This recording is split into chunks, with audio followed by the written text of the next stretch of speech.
Hello friends, जय हिंद। आज हम लोग बात करेंगे पॉलिटी की। जियोग्राफी पढ़ेंगे, मतलब आज जियोग्राफी की क्लास है। तो जियोग्राफी में हम लोग मैदान पढ़ रहे हैं और पिछली क्लास में हमने बताया था खादर बांगर। फिलहाल खादर बांगर बांगर कई बार इसे सीरीज में पढ़ा चुके हैं, लेकिन वो फिर आज जो है हमें लगता है रिपीट करना पड़ेगा, वरना मैदान जो है आपके समझ में नहीं आएंगे। ठीक है, तो धीरे धीरे जियोग्राफी, इंडियन जियोग्राफी समाप्ति की ओर है। हमें लगता है मुश्किल से 4-5 वीडियो, और उसके बाद बहुत ज़्यादा, मतलब 11-12 वीडियो हो गए, बहुत ज़्यादा 20 वीडियो पूरी इंडियन ज्योग्राफी। इससे ज़्यादा इंडियन ज्योग्राफी नहीं जाएगी। तो साथ में थोड़ा रिवीजन भी हो जाएगा अगर फिर से हम लोग खादर बांगर के बारे में देखेंगे। और चलो चलते हैं, क्योंकि आजकल पढ़ाई वाला सीजन नहीं चल रहा है। आजकल आप लोग, हमें लगता है, कम पढ़ रहे होंगे। पढ़ाई वाला सीजन जब एग्जाम आते हैं तब शुरू होती है। फिलहाल हम लोगों का तो चल रहा है, आ गया है। ठीक, नोटिफिकेशन भी आ गया, फॉर्म भरने की डेट भी आ गई। तो दूसरी ओर थोड़ा यूपी का माहौल भी गर्म है, क्योंकि यहाँ तो राजनीति विकास पे नहीं हो रही है। थोड़ी सी चर्चा करेंगे हम लोग, ठीक है। इसी दिन इस पे पूरा वीडियो बनाएंगे, जो यूपी में जो रामचरितमानस पे विवाद चल रहा है। ठीक है, आखिर इस विवाद को इतनी तूल क्यों दी जा रही है? मतलब कि जिस जिस पार्टी ने उठाया है, जिस पार्टी के नेता ने, ठीक है, नाम आप सब जानते होंगे, तो उनको अब एक तरीके से अगर आप देखेंगे, पूरा एनालिसिस करेंगे, तो उनको एक सह मिल गई है। पार्टी की तरफ से एक सह मिल गई कि वो रामचरितमानस पे जो बोलना चाहते बोलते रहे। क्योंकि पहले ऐसा सोचना था कि उनके आला कमान इस बात को मना करेंगे, लेकिन उन्होंने मना नहीं किया। तो आए दिन रोज टिप्पणी आ रही है, कभी कभी ट्वीट हो रहा है, वो बोलते रहते हैं।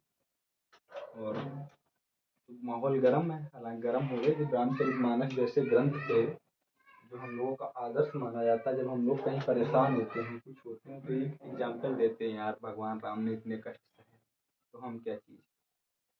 ठीक है, तो ऐसे ग्रंथ पे जो हम लोगों का आइडियल है, एक जीवंत ग्रंथ, ठीक है, जो हमारे समाज को दिन प्रतिदिन बदलने का काम करता है, जो प्रोग्रेसिव, कुछ कम्युनिस्ट प्रोग्रेसिव की बात करते हैं, तो प्रोग्रेसिव अगर देखेंगे, सही से देखेंगे, तो हमारे समाज को प्रोग्रेसिव बनाने में रामचरितमानस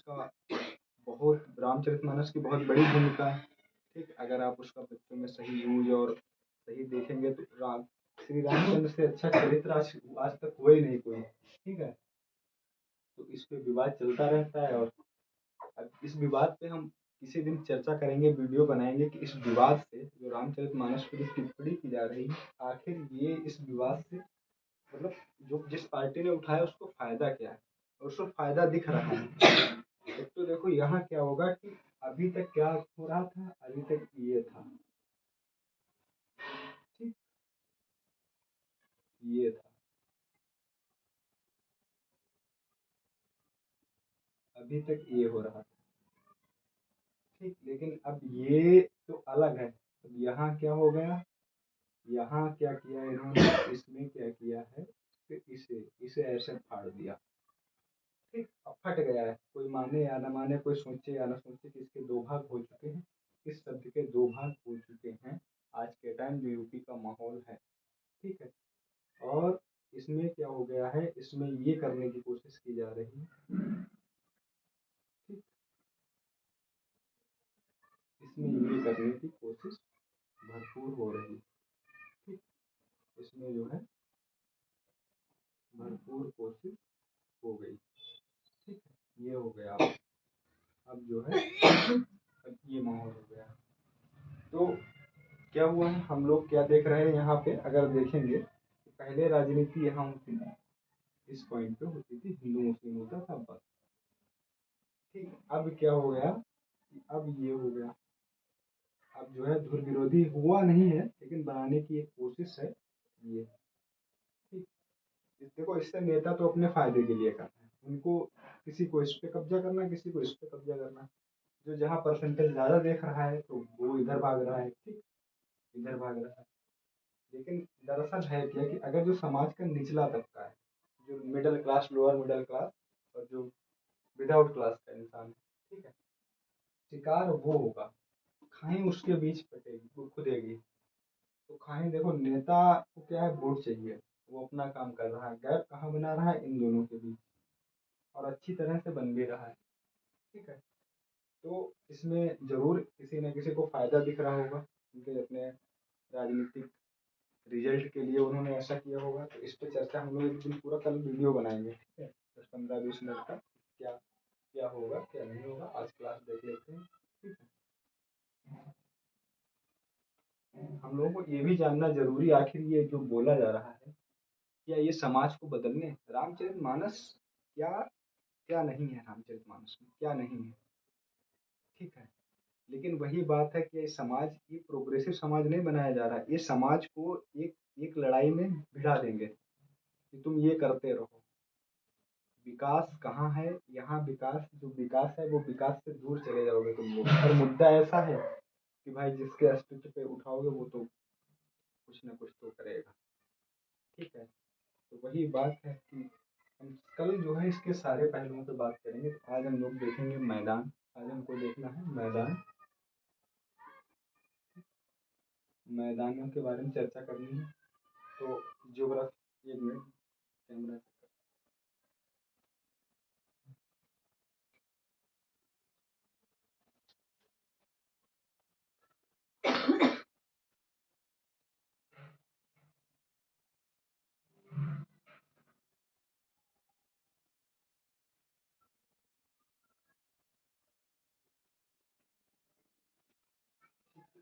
मैदान के बारे में चर्चा करने से पहले देखो, अगर हम लोग मैदान बात करेंगे मैदानों की, तो मैदान में कहाँ सबसे पहले बात करेंगे, उत्तर भारत के विशाल मैदान की। कहाँ की बात करेंगे, उत्तर भारत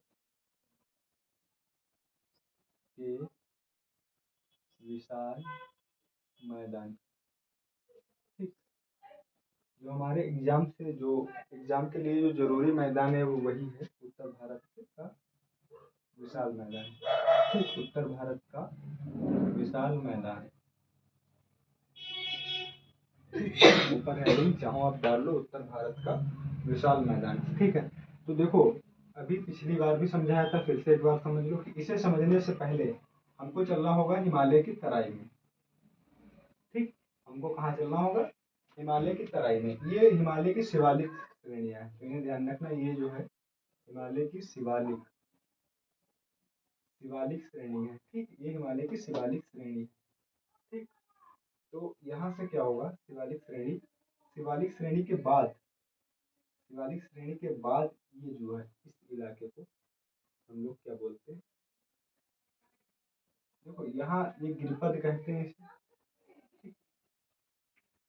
इसे गिरिपद भी कहते हैं, हिमालय के गिरिपद में तराई क्षेत्र को, और जो भांबर है, भांबर का इलाका है, उसे गिरिपद भी कहते हैं, ठीक। तो यहाँ क्या कहते हैं, देखो भांबर, भांबर, ठीक।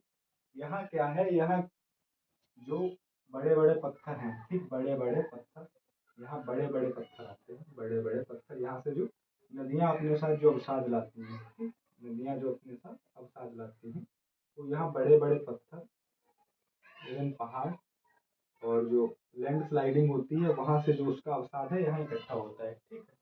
तो यहाँ इकट्ठे होने के बाद क्या होता है कि नदियाँ यहाँ से आ रही हैं, पत्थर बड़े हैं, पत्थर संरचना में इतने ज़्यादा बड़े हैं कि वो जब ऊपर नीचे आते हैं तो एक गैप हो जाता है।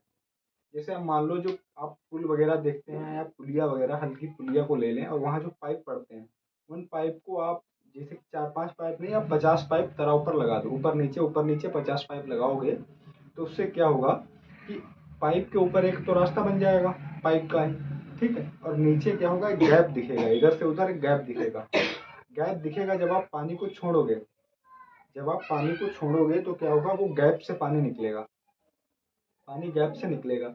अगर वहाँ आप कोई बीज डालेंगे, कुछ भी डालेंगे ऐसा, तो क्या होगा, वो वहाँ से निकल जाएगा, वहाँ जमने की स्थिति, मतलब जमने की जो स्थितियाँ हैं वो बहुत कम परिस्थित होगी, ठीक। तो इसीलिए यहाँ क्या है, यहाँ एक ऐसी संरचना विकसित हो जाती है कि यहाँ बहुत बड़े बड़े पत्थरों के गैप पैदा बन जाते हैं, ठीक। उससे क्या होता है, यहाँ पे अगर कुछ भी चीज़ ऐसी बीज बीज डाले जाते हैं तो बहुत कम जमते हैं, यहाँ बहुत कम पेड़ पौधे पाए नहीं जाते हैं अगर देखोगे, लेकिन बहुत कम, अगर मान लो कुछ बेशरम टाइप के होते हैं जमाते हैं, ठीक है, तो वही जमते हैं। उसके बाद क्या होता है, तो यहाँ क्या हुआ कि हमने आपको बताया कि जब पानी छोड़ोगे तो पानी नीचे से निकल जाएगा। तो यहाँ जब नदियाँ आती हैं भावर में, जब नदियाँ भावर में पहुँचती है तो अदृश्य हो जाती है। ठीक, क्या हो जाती है? अदृश्य, मतलब नदियाँ यहाँ दिखाई नहीं देती। तो इसीलिए भावर में बोला जाता है नदियाँ दिखाई नहीं देती। अच्छा, जब जब गैप पैदा हो गया, जब गैप बहुत ज़्यादा बन गया तो कृषि का तो काम ही खत्म, कृषि भी नहीं होगी। ठीक, कृषि भी नहीं होगी, गैप बहुत ज़्यादा बन गया तो कृषि भी नहीं होगी। अब यहाँ दोनों काम खत्म। जब जब यहाँ मैदान ही नहीं बन पा रहे हैं, ऊबड़ खाबड़ हैं, पत्थर कंकड़ हैं मोटे मोटे, तो हालांकि छोटे कंकड़ भी हैं, ये मत समझना कि सब पाइप ही लगे पड़े हैं, छोटे कंकड़ भी हैं। ठीक, लेकिन इससे क्या है, गैप बहुत ज़्यादा है तो यहाँ ना कृषि हो सकती है, नदियाँ अदृश्य। ठीक, नदियाँ, ठीक, नदियाँ अदृश्य हैं। तो अब हम लोग इसके जब आगे बढ़ेंगे, जब नदियाँ इसके आगे बढ़ती तो एक इलाका और पड़ता है। ठीक, एक इलाका और पड़ता है। ठीक, आप ऐसे समझ लो, एक इलाका और पड़ता है और उसको क्या कहते हैं, मैदान हो गया। उसको यहाँ क्या है, यहाँ छोटे कंकड़ पत्थर है, कंकड़ पत्थर ही लेकिन बहुत छोटे। और यहाँ इसे मान लो सिल्ट भी है, गाद भी है और चिकनी मिट्टी भी है। ये भी ध्यान रखना, हल्की चिकनी मिट्टी, बहुत ज्यादा मात्रा में नहीं, चिकनी मिट्टी भी है। ठीक, ये सब यहाँ आपको मिल जाएगा। ठीक, लेकिन यहाँ क्या है, यहाँ क्या है कि इस इलाके में नदियाँ निकलती अदृश्य, मतलब कि यहाँ छोटे कंकड़ पत्थर हल्के हैं। ठीक, चिकनी मिट्टी, गाद वगैरह जो हल्की, जो जो अवसाद बिल्कुल छना हुआ नहीं होता है, ऐसे समझो, वो यहाँ है। तो यहाँ क्या है कि यहाँ जो है नदी, इसे बोलते क्या है, यहाँ पे लिखते हैं। देखो, इसको, इसके दो नाम है, इसे समझ गए होगे क्या, इसे, इसके दो नाम याद रखना, एक तो तराई। ठीक, एक तराई, बहुत डिटेल में इसे पढ़ा चुका है लेकिन आज फिर से समझा रहे हैं। एक तराई, और दूसरा, दूसरा आपको क्या याद रखना है, इसे दलदली भूमि भी कहते हैं। ठीक, दलदली भूमि। ठीक, क्योंकि दलदल बहुत ज्यादा रहता है। ठीक, तो यहाँ क्या है, यहाँ एक तो एक ये हो गया कि नदियाँ यहाँ छिपती हैं तो यहाँ दृश्य हो जाती हैं। तो कहाँ नदियाँ दृश्य, मतलब दिख रही हैं। ठीक, यहाँ आपको बताया कि गाद वगैरह है, छोटे छोटे कंकड़ पत्थर है, तो कृषि भी होती है, कृषि होती है। ठीक है, कृषि होती है। ठीक, और कृषि में उपयोग कहाँ ज़्यादा कृषि कहाँ की होती है, पानी जहाँ जिनमें ज़्यादा जरूरत हो, जैसे चावल। ठीक, मतलब धान, मतलब धान। ठीक, और काहे की होती है प्लस, और काहे की लिखेंगे, देखो गन्ना। ठीक, तो यहाँ से आप देख रहे होंगे, समझ रहे होंगे, जो थ्योरी है, जो थ्योरी है वो यहीं से निकल रही, कहीं से अलग से नहीं आ रही। जो इसकी मतलब आपको जो थ्योरी पढ़नी है वो यहीं से निकल रही, क्यों ऐसा हो रहा है। देखो, ज्योग्राफी में, ज्योग्राफी इसीलिए बहुत इंटरेस्टिंग सब्जेक्ट है कि आपको अलग से, अगर आप दिमाग लगाएंगे तो आपको अलग से कुछ रटने की जरूरत नहीं पड़ेगी। ठीक है, तो क्या होगा कि आपको जो है इसी से कुछ ना कुछ मिल जाएगा। ठीक, कुछ ना कुछ क्या, पूरा मिल जाएगा। इसीलिए थोड़ा टेक्निकल सब्जेक्ट होता है, अगर ध्यान से पढ़ेंगे तो चीज़ें बाहर नहीं जाएंगी, आराम से पढ़ लेंगे। ठीक, तो हमने यहाँ पे क्या देखा कि ये क्या हो गया, शिवालिक हो गया, मतलब हिमालय की बाह्य साइड। उसके बाद भावर प्रदेश, तराई प्रदेश। ठीक, तो यहाँ जो जो इनके पॉइंट हैं वो भी लिखती है। ज़्यादातर इससे जो कृषि, मतलब कि यहाँ से इन्हीं दो से क्वेश्चन बनता है। ठीक, इससे ज़्यादा कहीं क्वेश्चन बाहर जाना नहीं। और बहुत डिटेल में समझना है तो खादर बांगर की अलग से क्लास ही हमने डाल रखी है। ठीक, तो आप लोग समझ गए होंगे इतना। तो इसे यहाँ से हटाते हैं। ठीक, अब इसे यहाँ से हटाएंगे,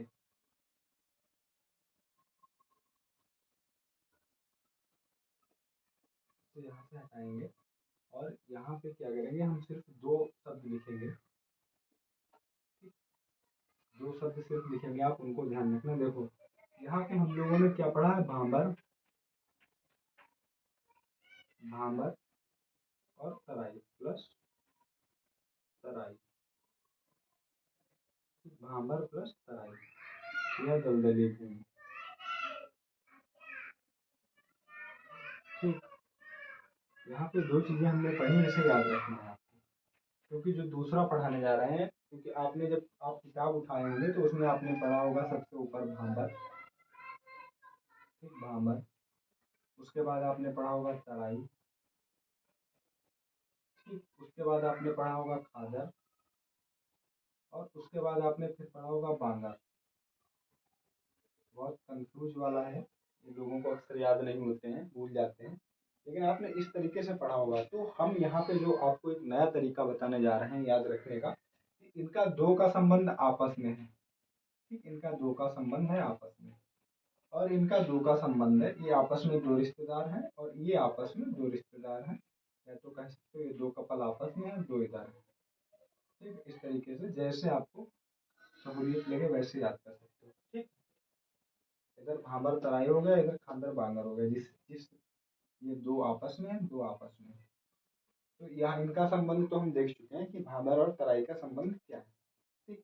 लेकिन खादर बांगर इनका इनसे कोई संबंध नहीं है, ये अपने घर के मालिक हैं, ये अपने घर के मालिक हैं, ठीक। इनका घर अलग है, इनका अलग है।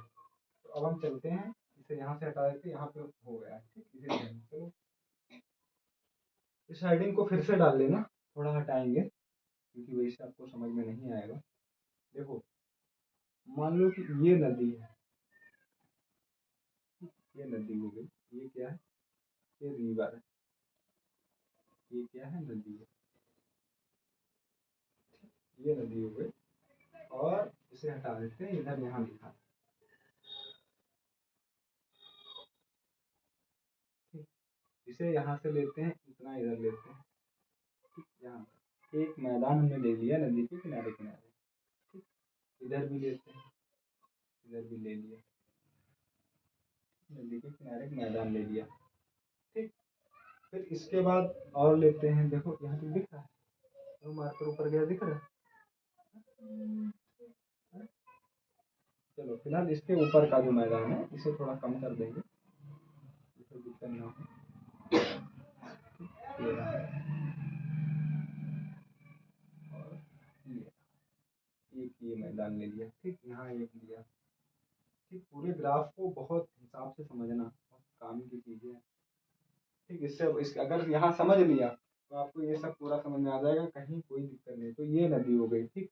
इस मैदान को हम लेते हैं त्रिभुजाकार मैदान में, इसको जो हम लोग भरेंगे उसे त्रिभुजाकार मैदान में भरेंगे, ठीक। इसे भरेंगे इस आकृति में, ठीक। इस आकृति में कुछ जो भी ग्राफ बनेंगे वो 3 कोने के होंगे, इसे इस तरीके से भर लेते हैं जिससे आपको आसानी हो, ठीक। और यहाँ हम लोग क्या लिखेंगे, इसे लिखेंगे, यहाँ नाम देंगे खादर।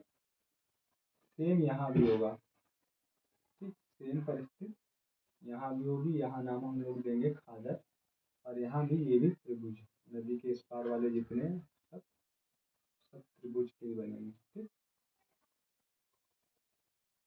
3 कोने वाले सब, ठीक। एक आपका मैदान ये पहचान के लिए बनाया, वैसे ऐसा कुछ है नहीं, ठीक।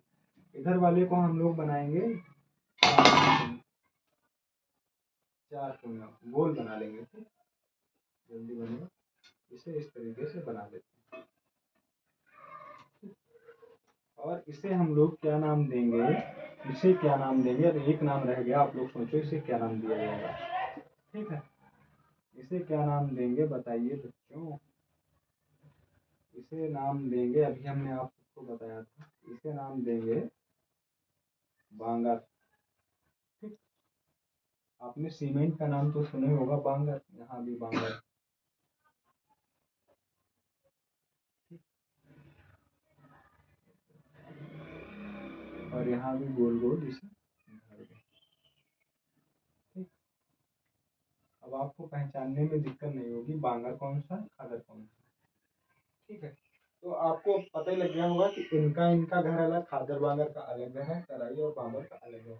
ये हिमालय से, इनका हिमालय के गिरिपथ प्रदेश में नीचे हिमालय के बाद का प्रदेश शुरू होता है, उससे लेना देना, और इनका लेना देना नदियों के किनारों से, ठीक है। समझ में आ रहा होगा कि खादर और बांगर का लेना देना कहाँ है, नदियों के किनारों से, ठीक। तो एक मिनट कैमरा चेक कर लें,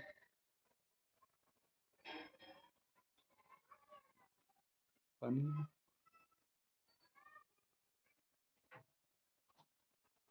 ठीक है, तो आप लोगों को समझ में आ रहा होगा कि बांबर और तराई क्यों अलग है, खादर और बांगर क्यों अलग है। ठीक,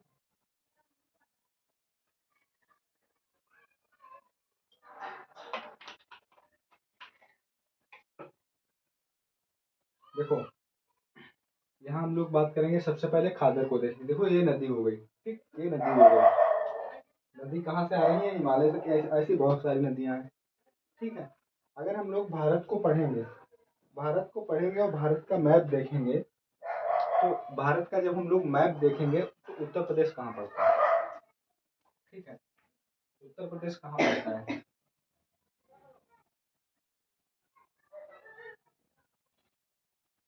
एक मिनट, ऐसे ही बना लेते हैं।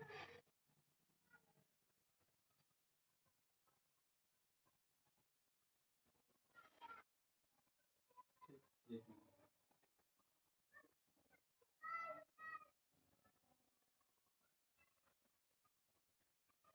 ठीक,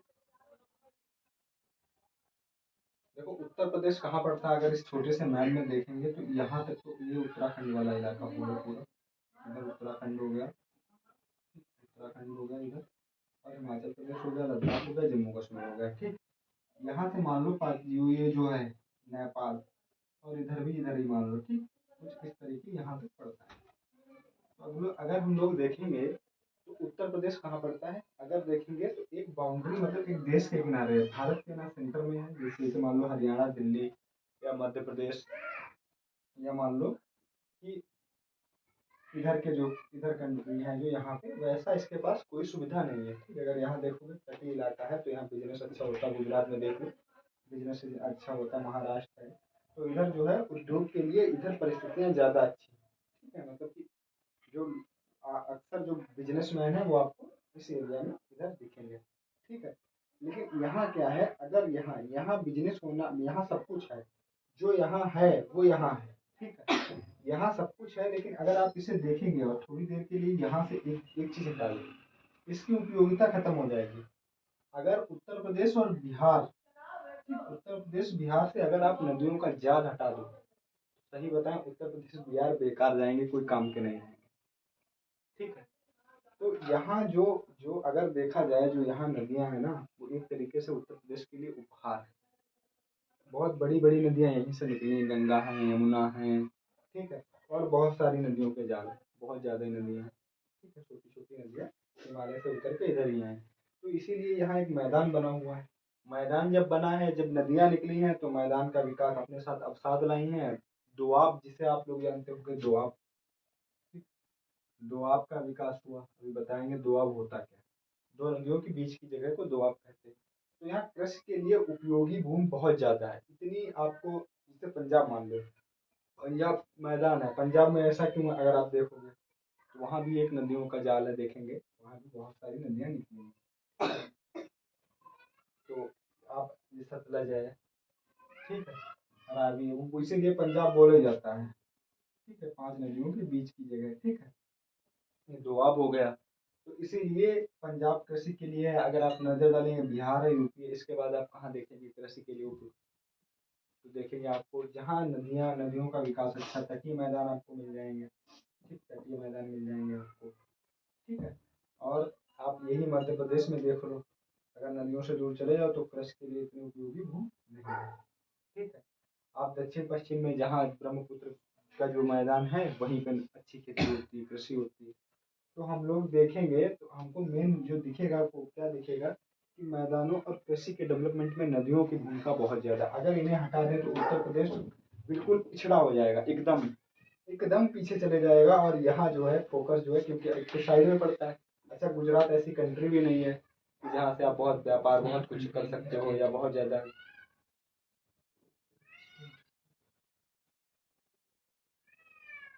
ठीक है, तो मतलब नेपाल की बात कर रहे हैं।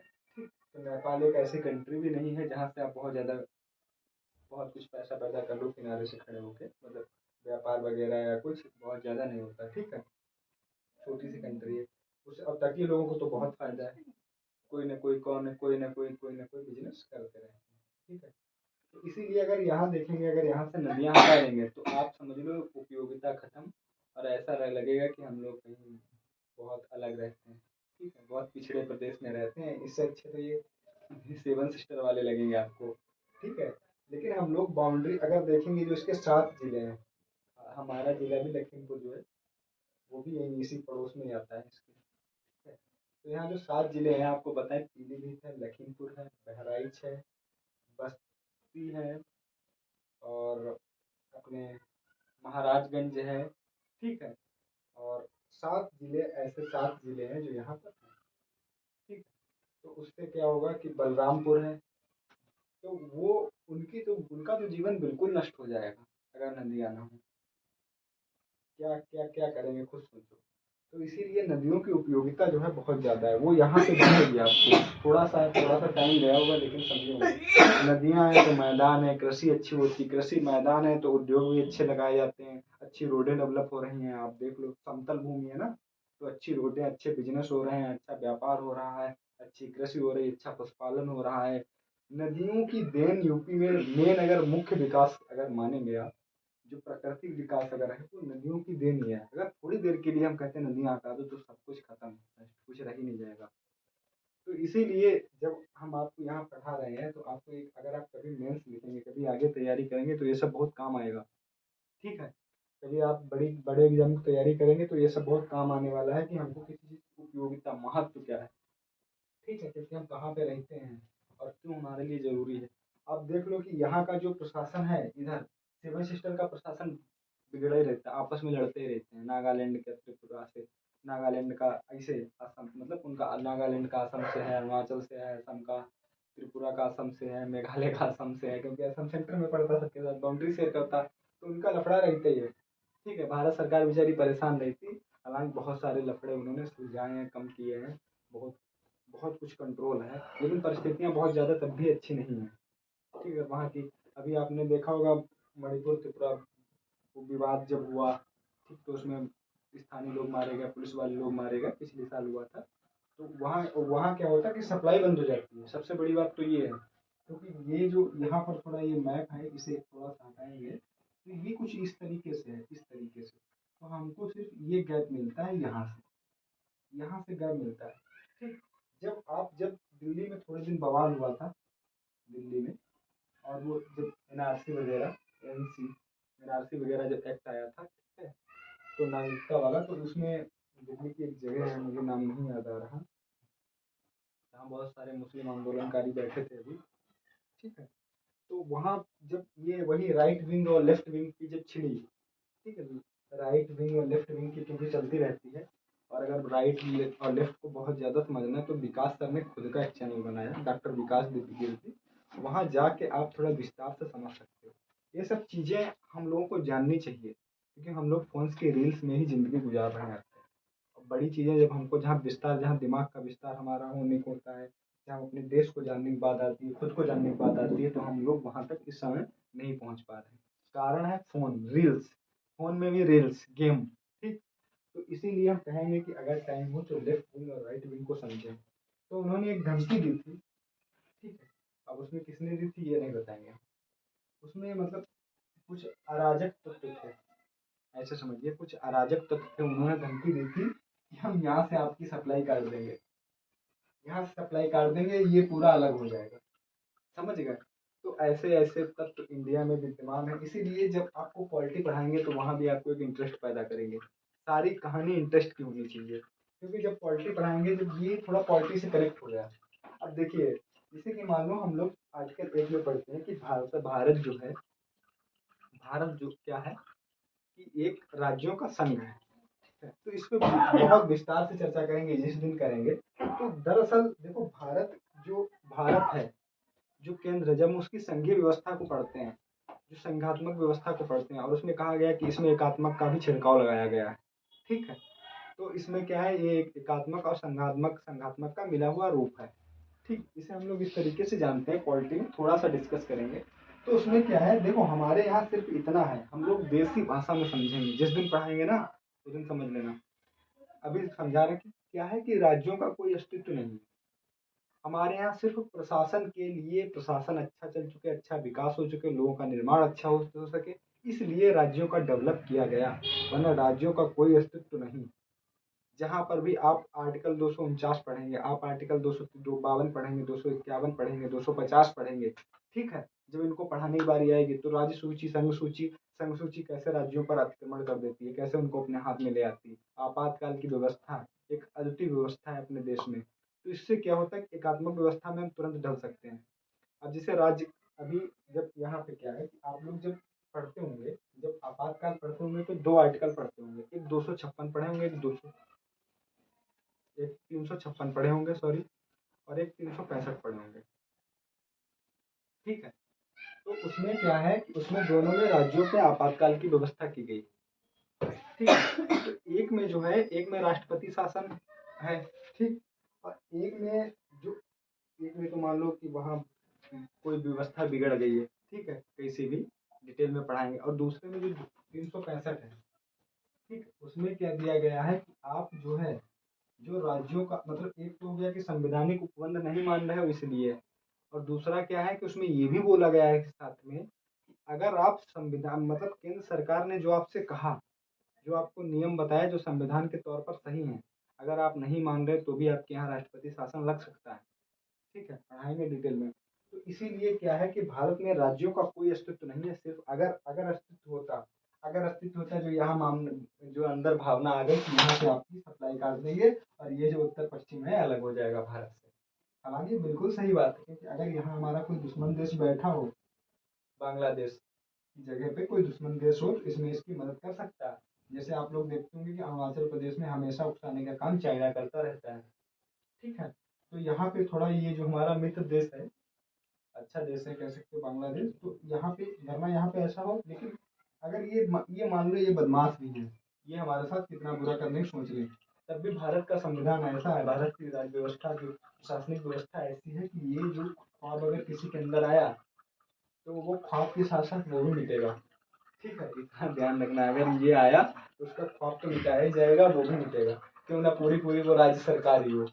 तो अगर इसीलिए जब थोड़ा डिटेल में चलेगी, एक आपने सरकारी आयोग के बारे में सुना होगा, ठीक है। सरकारी आयोग और कई कई कई सारे ऐसे आयोग उस समय बने थे, जो राज्यों ने भी आयोग बनाए थे अपने, ठीक है। तो उसमें यही था कि राज्यों को शक्ति प्रदान की जाए, उन्हें बहुत ज़्यादा स्वायत्त बनाया जाए। हालांकि ये बात सही है कि उनको बहुत ज़्यादा स्वायत्त बनाया जाए, लेकिन हमारे यहाँ क्या है, जब स्वायत्तता बहुत ज़्यादा आती है तो हम लोग उदंड हो जाते हैं और उसका फायदा मतलब कि सदुपयोग की जगह दुरुपयोग करने लगते हैं, ठीक। अगर ऐसा हो जाए तो कुछ राज्य आज ऐसे हैं, अगर मान लो संघीय संविधान की व्यवस्था ऐसी है कि भारत का राज्यों पे कमांड अच्छा नहीं, तो कुछ राज्य अभी इस परिस्थिति में है कि वो 1 महीने को अपने में 1 महीने बाद अपने स्वतंत्र घोषित कर देंगे, ठीक, कह देंगे कि हम एक अलग राज्य बन गए, हमको भारत से कोई लेना देना नहीं, अपना अलग चुनाव लड़ेंगे, या तो वो किसी के साथ साझेदारी कर लेंगे थोड़े दिन के लिए, कहेंगे हम इनके साथ जुड़ गए, हमें भारत से कोई लेना देना नहीं। लेकिन ऐसा भारत में सिस्टम ही नहीं, आप करो कहाँ से कर लोगे, ठीक है। तो इसीलिए क्या है, और इसमें ऐसा सिस्टम है, अगर मान लो वही बात है, जब ऐसा आदमी करता तो कहाँ जाता, सीधे वो यूएन जाता। तो हमारे जब संविधान में ऐसा नहीं, तुम जाओ यूएन, कहाँ जाओगे, क्या करोगे, कुछ नहीं कर सकते। तो इसीलिए क्या है कि भारत की व्यवस्था ऐसी है कि यहाँ सिर्फ क्या है, राज्यों का अस्तित्व रखा ही नहीं गया, क्योंकि ये हम लोग जानते हैं कुछ राज्य ऐसे हैं, ठीक है, कभी पढ़ाएंगे तो बताएंगे, नाम लेके बता देंगे, कोई दिक्कत नहीं। कुछ राज्य ऐसे हैं जो खुद को आज भी भारत से मतलब अलग करने में बिल्कुल हिचकिचाएंगे नहीं, ठीक है। तो इसीलिए हमको क्या बताया गया कि जियोग्राफी जो है बड़ा अच्छा सब्जेक्ट है। जियोग्राफी से आप अगर अच्छे नेता भी बनना चाहते हैं तो आपको 3 सब्जेक्ट बहुत अच्छे से आने चाहिए, आनी इवन साइंस भी चाहिए, लेकिन जियोग्राफी, हिस्ट्री, पॉलिटी। और अगर अगर आपको मतलब इकोनॉमिक्स क्षेत्र में जाना है तो वो भी, मतलब पढ़ाई लिखाई एक ऐसी चीज़ है कि जीवन में आपके हर जगह काम आएगी, ठीक है। तो लेक्चर बहुत ज़्यादा हो गया, लेकिन बातें समझ में आई होंगी, ठीक। तो चलिए, ये सब अगर आप मेंस लिखोगे ना, जब आप यही सब मेंस में यही सब होता है, यही बवाल होता है बस प्रपंच दुनिया के। आप कितना दिमाग भिड़ा सकते हो, आप नई नई नवाचार सोच जो कैसे डेवलप कर सकते हो, ठीक है, वो लिख के दो उनको। एक मिनट, कैमरा, टाइम बहुत ज़्यादा चला गया। तो अब हम लोग बात करते हैं खादर बांगर, बांगर खादर, ठीक। चलिए देखिए, देखो, जब हिमालय से नदियाँ आई तो अपने साथ क्या लेके आए, अवसाद लेके आई बहुत सारे, ठीक, अवसाद लाई। और हमको पता है कि जून, 15 जून और उधर सितंबर तक, ठीक, 15 जून के बाद लगभग सारे भारत में 15-18 जून तक मानसून पहुंच जाता है, ठीक। तो उत्तर प्रदेश में खासकर 15 जून तक, ठीक, ध्यान रखना। तो मानसून जब पहुंच जाता है, मानसून पहुंच जाता है, बारिश होती है। बारिश के साथ क्या होता है कि एक तो हिमालय से नदियाँ आ ही रही हैं, ये 12 मासी नदियाँ, जो हिमालय से उत्तर भारत की जो नदियाँ हैं वो 12 मासी नदियाँ हैं, ठीक है। तो हिमालय से उनमें पानी आ रहा है, अच्छा खासा वाटर आता है। तो उसके बाद क्या हुआ, वर्षा हो गई। वर्षा होने के बाद नदियों में उफान आता है अच्छा खासा। उफान के बाद बाढ़ आता है। बाढ़ इस लेवल तक आती है, अगर आप मध्य जो गंगा की बात करेंगे, अगर आप वही पूर्वी उत्तर प्रदेश और बिहार की बात करेंगे, तो वहाँ मतलब ये बलिया गाजीपुर वाला जो इलाका है और उधर बिहार, ठीक, तो बाढ़ का लेवल ऐसा होता है कि वो आवासीय बस्तियों में घुस जाती है, जीवन तहस नहस कर देती है, ठीक है। एवं जान माल हानि सबका सबका नुकसान होता है। तो उसमें सरकार भी बहुत ज़्यादा पहले से प्रिपेयर रहती है और बाद में ध्यान देने लगती है, ठीक है। तो वहाँ कोई भी सरकार हो, यहाँ किसी सरकार के पक्ष की बात नहीं, क्योंकि जो जो हमको सरकार आई ही इसलिए कि हम लोगों के लिए काम करे, अच्छा करे बुरा करे जैसा करे, लेकिन काम आपको करना पड़ेगा, ठीक है। तो इसीलिए क्या है कि जब यहाँ नदियाँ आती हैं तो बस्तियों में घुसती हैं, ठीक, ये बस्तियाँ हो गई। बस्तियों में जब घुस गई तो आपको पहले पता होना चाहिए कि बस्तियों में घुसने पहले खेतों में भी जाएंगी, ठीक। खेत जो कृषि के लिए जो उपयुक्त मैदान है वहाँ भी नदियाँ एंट्री मारेंगी। तो इसीलिए ये नदियाँ जो है अपने साथ एक लंबा रास्ता तय करके आती हैं। बहुत सारे अवसाद है, गाद है, चिकनी मिट्टी है, ठीक है, और बहुत सारे ऐसे तत्व, पोषक तत्व लेके आती हैं जो कृषि के लिए बहुत ज़्यादा उपयोगी होते हैं, ठीक है।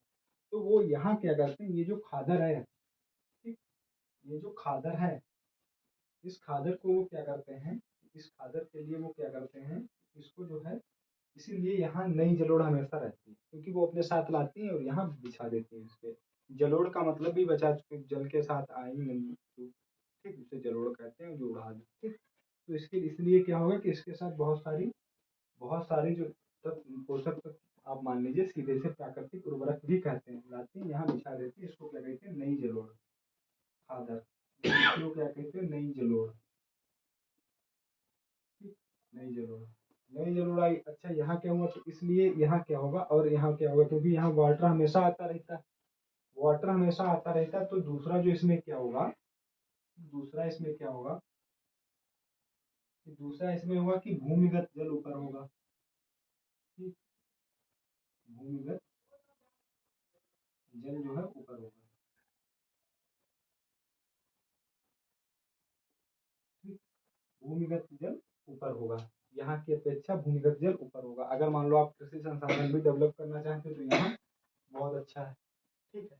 मान लो कल किसी साल बारिश नहीं हुई, ठीक है, या आपको ऐसे बेमौसम पानी चाहिए, क्योंकि हम लोग जानते हैं कि हमारे यहाँ मौसमी मानसून आता है, ठीक, हम लोग जानते हैं हमारे यहाँ मौसमी मानसून आता है, ठीक, 4-5 महीने रहता है साल में। तो उसके बाकी फसल तो हम लोग सालों साल करते हैं, ठीक है। तो इसलिए क्या हुआ कि यहाँ भूमिगत जल की उपयोगिता रहती, जरूरत भी पड़ती है, तो यहाँ ऊपर उपलब्ध है। और यहाँ जब आप देखेंगे, जब भूमिगत जल के बारे में देखेंगे तो पता चलेगा कि आप जब इस वाले इलाके में कभी जाएंगे या रहते होंगे या कभी जाएंगे तो आप वाटर लेवल बहुत ऊपर होता है, ठीक, वाटर लेवल इतना ऊपर होता है कि छोटे छोटे पंप जो होते हैं उनको रख देते हैं ऊपर और पानी आने लगता है। लेकिन इसीलिए जब यहाँ क्या हो गया, नई जलोढ़ हो गई, नई जलोढ़ हो गई, ये इसे उर्वरक खाद भी कहते हैं, ठीक। तो इसमें क्या हो गया कि इसके एक पॉइंट ये हो गया, एक पॉइंट ये हो गया। जब ये दोनों चीजें हैं, दोनों चीजों का उपयोग काहे के लिए हम लोग करेंगे, कृषि के लिए। यहाँ पर कृषि सबसे ज्यादा उपयोगी होती है, सबसे अच्छी होती है, ठीक है, ध्यान रखना। यहाँ पर कृषि सबसे ज्यादा उपयोगी है, सबसे अच्छी है। तो 3 पॉइंट हमको यहाँ के लिए याद रखने, खादर के लिए, एक तो नई जलोढ़, भूमिगत जल ऊपर होगा, यहाँ जल लिख लो वरना भूल जाओ आप लोग, भूमिगत जल ऊपर होगा, और कृषि के लिए उपयोगिता, उपयोग कृषि के लिए अच्छी मिट्टी और नई जलोढ़, ठीक। और हम लोग जब बांगर की बात करेंगे, बांगर में क्या है कि जब बाढ़ आती है तो ये सीमा है, ये आपकी ये जो लाइन खींची ये सीमा है, इसके बाद यहाँ तक बाढ़ नहीं आ पाती। तो वही अगर आपने फिजिक्स में केशव का फार्मूला पढ़ा होगा तो बस वही थोड़ा बहुत जो इधर तो थोड़ा बहुत छोड़ दे, ठीक, निचुड़ के आ जाए। तो इसके बाद क्या होता है कि यहाँ क्या होता है कि इधर वाले इलाके में क्या होगा, यहाँ जो बारिश होगी, ठीक, बारिश हुई, बारिश होने के बाद यहाँ जो ऊपर की मुलायम मिट्टी है, शुष्क में रहना। ऊपर की जो मुलायम मिट्टी है वो क्या होगा, वो अक्षय अपर्दन के कारण बारिश होगी, अक्षय अपर्दन होगा। अक्षय अपर्दन कहाँ होगा, इधर ही जाएगा। ठीक, बारिश का पानी जाएगा नदी में, नदी में जाएगा तो वो भी अपनी मुलायम मिट्टी इधर ही पहुंचाएगी। समझ गए। तो यहाँ जो बांगर में जो मुलायम मिट्टी थी भी वो भी गायब हो गई, जो थी वो भी गायब हो गई अक्षय अपर्दन के कारण। ठीक है। और अक्षय अपर्दन यहाँ सिर्फ वाटर से ही नहीं होता है, पानी से, क्योंकि पता है आपको उत्तर भारत में एक हवा चलती है लू। ठीक है, मई अप्रैल में बहुत ज्यादा चलने लगती है। तो जब उस वो आती तो उसके कारण भी अक्षय अपर्दन बहुत अच्छे से हो जाता है। उसके बाद बारिश। ठीक, वही एक तो करेला ऊपर से नीम चढ़ा, इसके लिए हाल यही है ऐसा। ठीक, तो यहाँ क्या होता है कि यहाँ क्या होता है, मुलायम मिट्टी ऊपर चली गई तो इसको डबल फायदा, इसे सोने पे सुहागा। ठीक, तो यहाँ की मुलायम मिट्टी ऊपर चली गई अक्षय अपर्दन के कारण। अक्षय अपर्दन के कारण अभी हमने बताया, एक तो वर्षा हो गई, दूसरी हवा हो गई, जो कि द्वारा परिवहन होता रहता है। ठीक, तो यहाँ की मुलायम मिट्टी ऊपर गई तो यहाँ जो मिट्टी है उसे कहते हैं पुरानी जलोढ़। ठीक, पुरानी जलोढ़ या इसे कठोर जलोढ़ भी कहते हैं, मिट्टी कहते हैं। ठीक, पुरानी जलोढ़ ये बहुत कठोर मिट्टी होती है, कृषि के लिए बहुत ज्यादा उपयोगी नहीं होती है। ठीक है, पुरानी जलोढ़ लिख लो, कठोर मिट्टी। ठीक, कठोर मिट्टी जो भूड़ का इलाका, जो हम लोग भूड़ जानते हैं, भूड़, जब हम लोग भूड़ के बारे में बात करेंगे तो भूड़ सबसे ज्यादा यहीं पे मिलती है। भूड़, जो भूड़ वाली कृषि है वो यही डेवलप होती है। तो हम लोग यहाँ ऐसा नहीं है कृषि नहीं कर सकते हैं, लेकिन कृषि कर सकते हैं, अभी बताएंगे। तो यहाँ तो एक चीज तो हमको पता चल गया कि पुरानी जलोढ़ है। ठीक, क्यों है पुरानी जलोढ़ वो भी पता चल गया, अक्षय अपर्दन।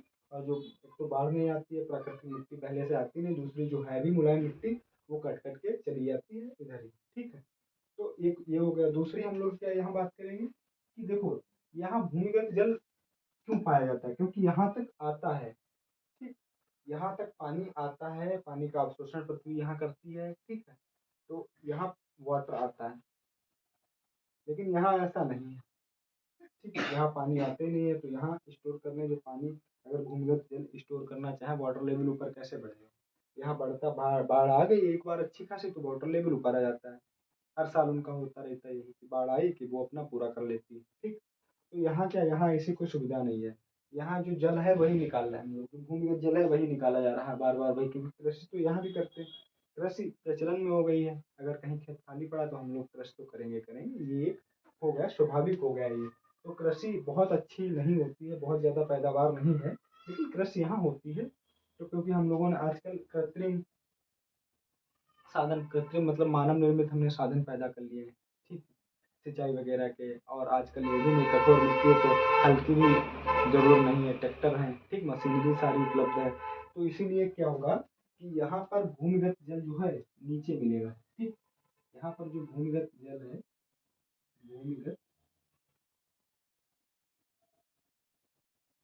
जल वो कहाँ होगा, वो नीचे होगा। उसके लिए आपको बहुत ज़्यादा सिंचाई ड्रिलिंग व्यवस्था करनी पड़ेगी, तब वो कराएगा। ठीक है, दूसरी बात, ये कृषि के लिए बहुत ज़्यादा उपयोगी नहीं है। ठीक, कृषि जो है बहुत ज़्यादा अच्छी नहीं होती, बहुत ज़्यादा अच्छी नहीं होती। देखो कहाँ तक दिख रहा है, मुझे लिख लेना। ठीक, होती कृषि बहुत ज़्यादा अच्छी नहीं होती। हमको यहाँ 3 पॉइंट याद रखने हैं कि कृषि के लिए बहुत, और जो भूड़ वाली मृदा है वो यही पाई जाती है। जो भूड़ मृदा, जो भूड़ वाली मृदा है वो यही पाई जाती है। ठीक, लिख लेना, भूड़, भूड़ मृदा। ठीक, भूड़ मृदा कहाँ पाई जाती है, यही बांगर वाले प्रदेश में पाई जाती है। तो बांगर क्या है, एक कठोर मिट्टी है। खादर क्या है, एक मुलायम मिट्टी है, नई मिट्टी है। बांगर पुरानी मिट्टी है। बांगर में भूमिगत जल नीचे पाया जाता है, खादर में भूमिगत जल ऊपर पाया जाता है।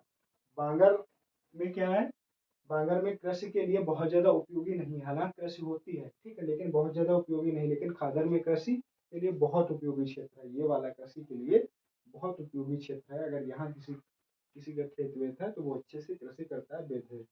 ठीक है, और ये इधर ऐसा कुछ नहीं है।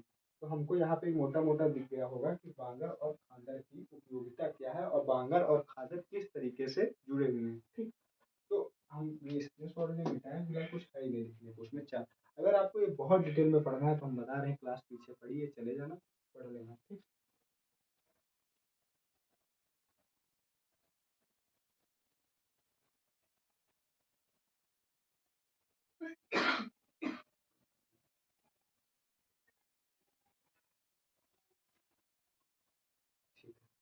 तो अब हम लोग हटा रहे हैं इसे।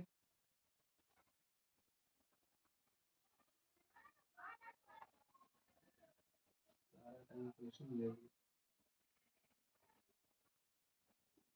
तो अब हम लोगों को पता चल गया होगा इनका घर अलग कैसे है, दोनों का, खादर बांगर का और भाबर तराई का अलग है, ये मैदान में ही आते हैं। ठीक, इसके बाद क्या होता है कि इतना तो हमने पढ़ लिया, ये बेसिक चीज थी, ये वाली बेसिक चीज थी। अगर अभी मैदान में हम लोग बीच में पढ़ाने लगे खादर बांगर क्या है तो डिस्टर्ब होगा। और हमारा मानना ये भी है कि अगर आप खादर रट के जाएंगे खादर क्या है और बांगर क्या है तो वो अलग बात। अगर आपको एक फार्मूला पता है, उसका बेस पता है कि खादर कैसे तैयार है, बांगर कैसे तैयार है, तराई कैसे तैयार है, भांबर कैसे तैयार है, तो आपको क्लिक करेगा दिमाग में। ठीक है, तो अब हम लोग देखेंगे मैदान। देखो, फिर डाल दो उत्तर भारत का विशाल मैदान डालो। उत्तर भारत का विशाल मैदान।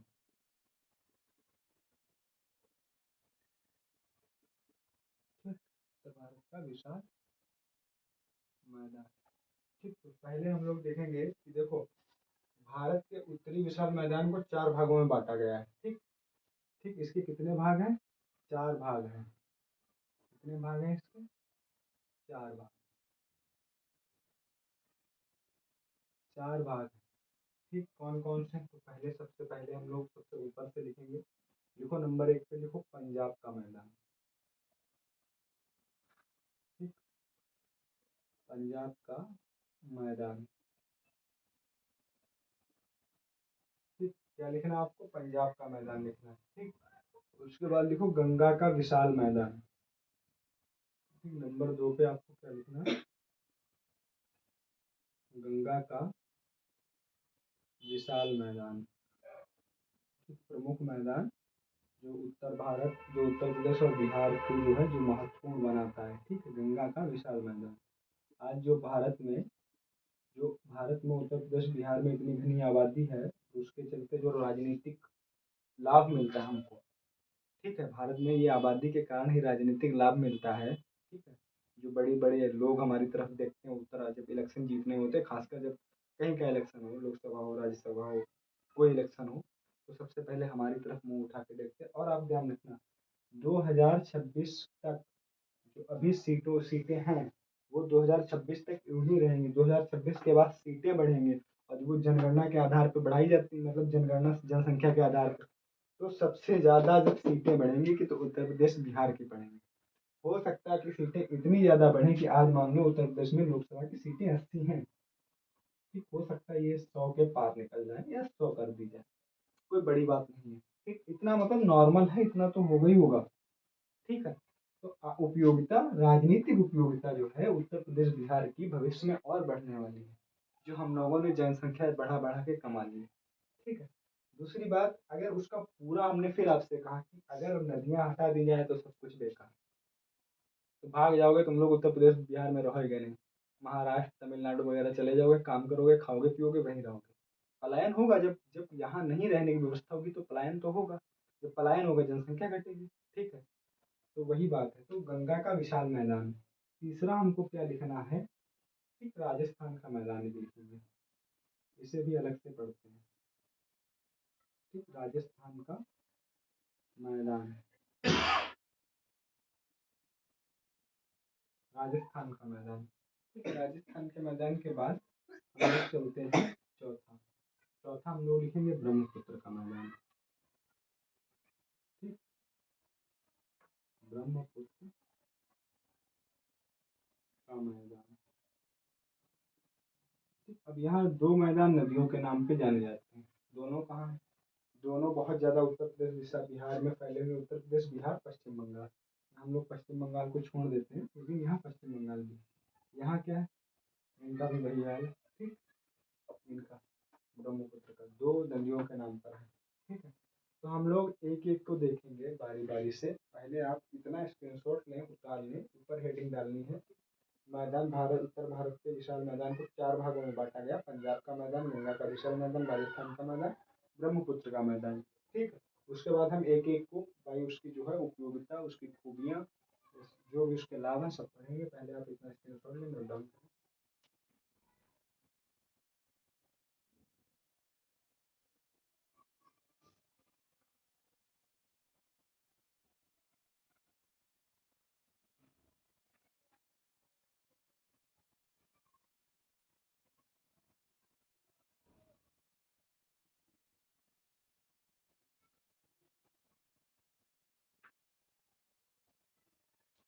ठीक हो गया होगा। हम लोग एक हेडिंग खड़ी रहने देंगे, पंजाब का निर्माण। देखो कुछ कुछ चीज़ें ऐसी हैं कि आपको याद रहे, तो हम यहाँ कुछ ऐसा यूज करेंगे कि आपको याद रहे, आप भूलें ना। तो सबसे पहले हम लोग इसके विस्तार पे बात करेंगे, मैदान के निर्माण पे बात करें या विस्तार पे। देखो विस्तार पे इसमें कुछ है नहीं, विस्तार पे ये पंजाब में ही है, तो विस्तार पे पंजाब का मैदान है, पंजाब में विस्तार में खत्म, इसकी कहानी विस्तार में खत्म हो गई। अब हम लोग इसके निर्माण की बात करेंगे। तो देखो पंजाब के निर्माण के मैदान की देखो, देखो इसका निर्माण, सीधे बात ना लिखे हैं, इसका निर्माण, ठीक, इसका निर्माण कैसे हुआ है? इसका निर्माण पंजाब में, पंजाब में सिंधु, देखो यहाँ भी नदियाँ आ गई, ठीक, सिंधु तथा इसकी, ठीक, सिंधु तथा इसकी, सिंधु तथा इसकी सहायक, सहायक नदियाँ, नदियों, ठीक, उन्हें लिख भी लो। कौन कौन से लिखोगे आप? लिखो रावी, चेनाब,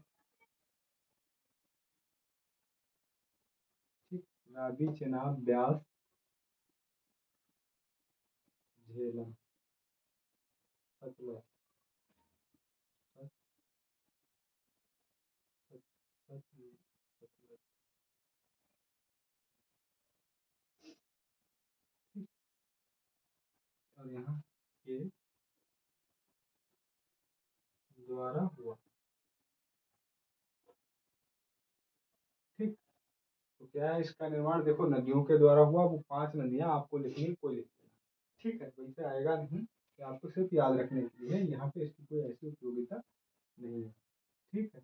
तो यहाँ क्या है, अब यहाँ जो दूसरा है, ठीक है, ये जो दूसरा है, इसमें जो लिखना है आपको, दूसरा पॉइंट लिखो कि पंजाब में,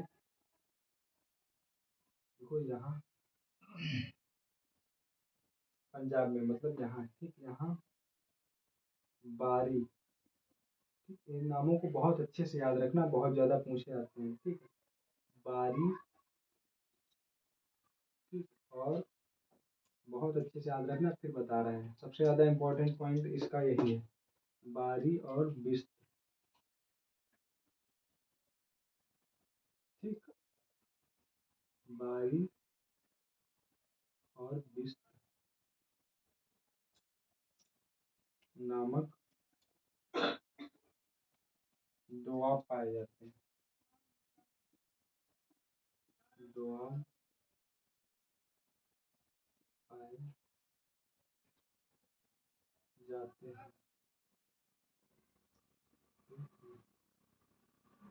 यह क्षेत्र, यह क्षेत्र कृषि, कृषि के लिए विकसित क्षेत्र है, ठीक, विकसित क्षेत्र है, ठीक। देखो बारी और बिस्त नामक अगर क्वेश्चन सीधे पूछेगा, बारी बिस्त नामक दोआब कहाँ पाए जाते हैं, तो पंजाब में पाए जाते हैं, ठीक, और यह क्षेत्र विकसित क्षेत्र है, ठीक, तो इनको याद रखना। देखो अगर हम लोग पंजाब का मैप इधर बनाए, ये ऐसे कुछ, ठीक, तो यहाँ से ऐसे करेंगे, ऐसे रखेंगे, तो ऊपर बारी पड़ेगा, ऊपर पड़ेगा बारी, और नीचे पड़ेगा बिस्त, ठीक, इतना ध्यान रखना, ये दोआब है। अच्छा दोआब किसे कहते हैं, तो उसे भी समझ लो। देखो दो नदियों के, लिखो दो नदियों के, ठीक, दो नदियों के बीच की जगह को दोआब कहते हैं, दो नदियों के बीच की जगह को दोआब कहते हैं। जैसे मान लो कि ये हो गई आपकी यमुना नदी, उत्तर प्रदेश में कुछ ऐसे ही है, और इधर हो गई आपकी गंगा नदी, ठीक, ये जो बीच वाला है, ये जो बीच वाला मैदान है, इसे हम लोग कहेंगे दोआब। और ये कृषि के लिए बहुत ज़्यादा अच्छी कृषि यहाँ होती है, क्योंकि इधर से भी पूरा पूरा कौन सा इलाका पड़ेगा आपको पता है? पूरा खासर पड़ेगा। तो अगर आप इतिहास में पढ़ेंगे, अगर आप इतिहास में भी इनकी उपयोगिता पढ़ने को हमको मिलती है, जब आप पढ़ेंगे, इधर खिलजी को पढ़ेंगे, खिलजी को पढ़ेंगे जब उधर मंगोल शासन आक्रमण होने को था, या आप उनको पढ़ेंगे मोहम्मद बिन तुगलक को, तो उन्होंने यहाँ पे मतलब जब अब उनको अपने राज्य के लिए पैसे की ज़रूरत थी, कृषि की मतलब पैसे की ज़रूरत थी, क्योंकि मंगोल आक्रमण से बचना, तो सबसे सब कहीं भी ऐसी कोई ज़रूरत पड़ती तो पैसे की कर की ज़रूरत थी। तो इन्होंने वहाँ कर यहाँ पर जो कर की व्यवस्था थी, पहले तो यहाँ कृषि के लिए उपयोगी भूमि बढ़ा दी, इसे साफ करवा के, क्योंकि तब जंगल वंगल ज़्यादा हुआ करते थे, तो कृषि के लिए उपयोगी भूमि बढ़ाते गए। प्लस यहाँ कर जो था 1/2 कर दिया, मतलब कि हाफ, अगर आप एक हिस्सा पैदा कर रहे हैं तो आधा आपको सरकार को देना है। ठीक है, तो ऐसा इससे भी ज़्यादा किया गया था हालांकि। ठीक है, तो इसीलिए बताया कि दोआब की उपयोगिता बहुत ज़्यादा होती है, कहीं भी हो दोआब बहुत अच्छी चीज़ मानी गई है। ठीक है, तो इतना आप लिखें स्क्रीनशॉट में, जो करना है फटाफट करें।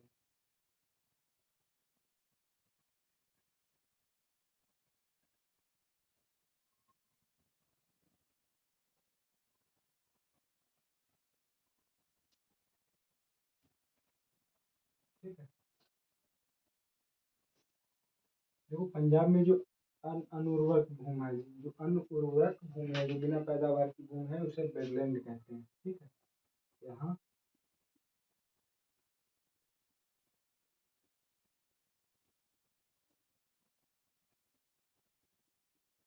भूमि को वेटलैंड कहते हैं। ठीक, या अनुर्वरक भूमि कहते हैं, या इसे वेटलैंड कहते हैं। ठीक, ये ध्यान रखना। और दूसरा आपको ध्यान रखना है कि यहाँ का जो पंजाब का पर्वतपदी प्रदेश है, ठीक, यहाँ के पर्वतपदी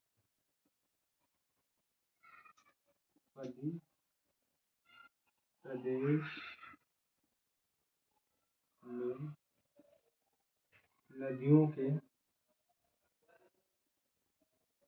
नदियों के अपर्दन, अपर्दन से, नदियों के अपर्दन से एक चौस, ठीक, इसे चौस भी कहते हैं या चोस भी कहते हैं। ठीक, इंग्लिश में तो इसे कहते हैं सी, ठीक, CHOS, ठीक, नामक, ठीक, नामक आकृति या भूमि, ठीक, भूमि का निर्माण, ठीक, निर्माण। और यह सबसे ज़्यादा कहाँ पाए जाते हैं, तो लिख लेना सबसे ज़्यादा होशियारपुर में। सबसे ज़्यादा कहाँ पाए जाते हैं, होशियारपुर एक जिला है।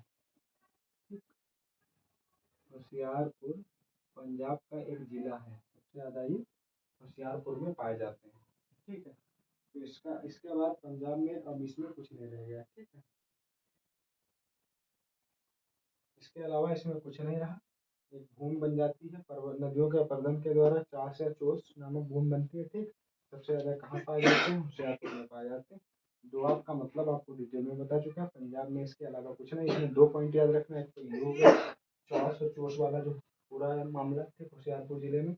और दूसरा आपको याद रखना है, ये भी याद रखना बहुत ज़्यादा ज़रूरी नहीं, लेकिन ये जो आपको इधर जो भी मिटा दिया है, जो भी मिटा दिया है, ये जो दोआब पढ़ाए थे बारी और बिस्त, इनको ध्यान रखना अच्छे से। ठीक है,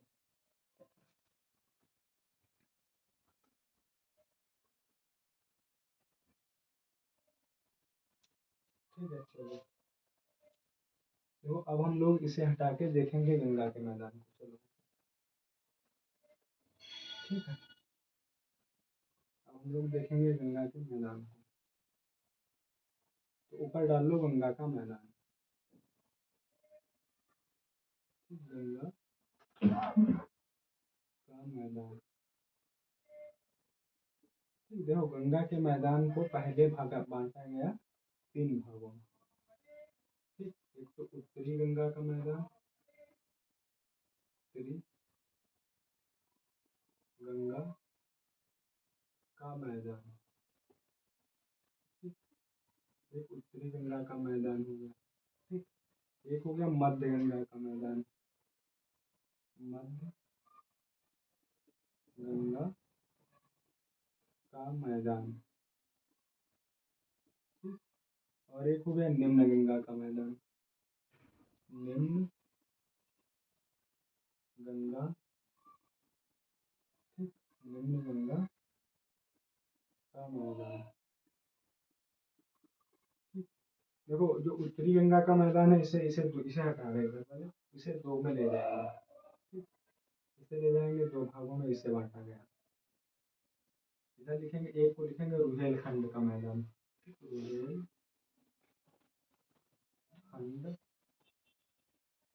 का मैदान। इधर क्या लिखेंगे, रुहेलखंड। इधर लिखेंगे अवध का मैदान। अवध का मैदान। अवध का मैदान। सारी कहानी मध्य गंगा के मैदान में। तो मध्य गंगा के मैदान में पहले इसे दो भागों में बांटेंगे। पहले इसे दो भागों में बांटेंगे।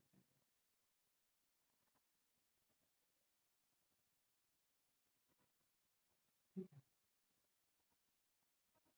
यहाँ पे लिखेंगे पूर्वी उत्तर प्रदेश का मैदान। पूर्वी उत्तर प्रदेश का मैदान। ठीक, इधर लिखेंगे बिहार का मैदान। बिहार का मैदान। ठीक, ये हो गया पूर्वी उत्तर प्रदेश का मैदान। ये हो गया आपका, इससे लगा हुआ। तो बिहार, बिहार के मैदान को तीन में बांटते हैं। ठीक, बिहार के मैदान को तीन में बांटो, इसे लिखो सारण का मैदान। ठीक, सारण का मैदान। ठीक, इसे क्या लिखना है, एक लिखना है मगध का मैदान। ठीक, मगध का मैदान। एक क्या लिखना है आपको, इधर लिखना है सारण का मैदान, मगध का मैदान, मिथिला का मैदान। मिथिला का मैदान। ठीक, मिथिला का मैदान। तो उसके बाद इधर क्या है, इधर यहाँ से कितना लिखो, पश्चिम बंगाल का मैदान। बस पश्चिम बंगाल का मैदान। तो आपको एक ग्राफ याद रखना है, सबसे ज्यादा जरूरी ग्राफ है।